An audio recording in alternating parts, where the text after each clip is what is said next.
পৃথিবী টিকে থাকবে তো, নাকি আমরা নিজেরাই নিজেদের ধ্বংসের পথে নিয়ে যাচ্ছি? বিশ্বের সবচেয়ে সম্মানিত একজন নোবেলজয়ী এখন বলছেন, আমরা এমন এক সভ্যতা গড়েছি যা নিজেরই কফিন ঠুকছে। টোকিওর সোকা বিশ্ববিদ্যালয়ের মঞ্চে দাঁড়িয়ে অধ্যাপক ড. মোহাম্মদ ইউনুস স্পষ্ট ভাষায় জানিয়ে দিলেন, এ সভ্যতা আত্মবিধ্বংসী। এভাবে চলতে থাকলে পৃথিবী ধ্বংস অনিবার্য। তার কণ্ঠে ছিল আতঙ্ক নয়, বরং ছিল প্রতিরোধ গড়ার এক আহ্বান, এক বিকল্প বিপ্লবের ডাক। ড.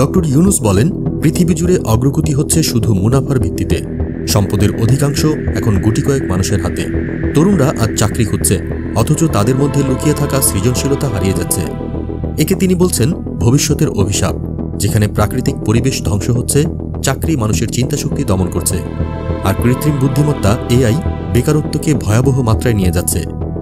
এই ভয়াবহ ভবিষ্যতের জবাব দিচ্ছেন তিনি 3-0 থিওরি নিয়ে।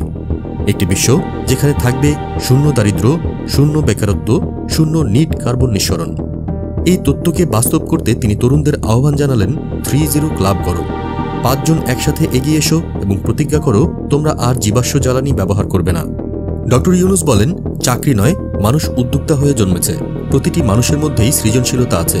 তরুণদের উদ্দেশ্যে তার কণ্ঠে ছিল গভীর বার্তা, একটি নতুন পৃথিবী কল্পনা করো, কল্পনাই তোমাকে মুক্তির পথ দেখাবে। এই বিপ্লবী চিন্তার পেছনে রয়েছে এক ঐতিহাসিক যাত্রা। চট্টগ্রাম বিশ্ববিদ্যালয়ের অধ্যাপক থাকাকালে পাশের এক গ্রামের দারিদ্র্য দূর করতে শুরু করেছিলেন ক্ষুদ্র ঋণ। সেখান থেকেই শুরু আজ তা বিশ্বজুড়ে আলোড়ন।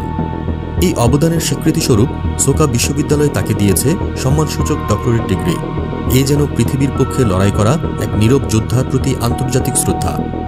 আজকের তরুণী পারে এক নতুন পৃথিবী গড়তে। তোমার হাতেই সেই ভবিষ্যতের চাবিকাঠি। 3-0 ক্লাব হতে পারে সেই পরিবর্তনের সূচনা। প্রশ্ন একটাই, তুমি কি তৈরি?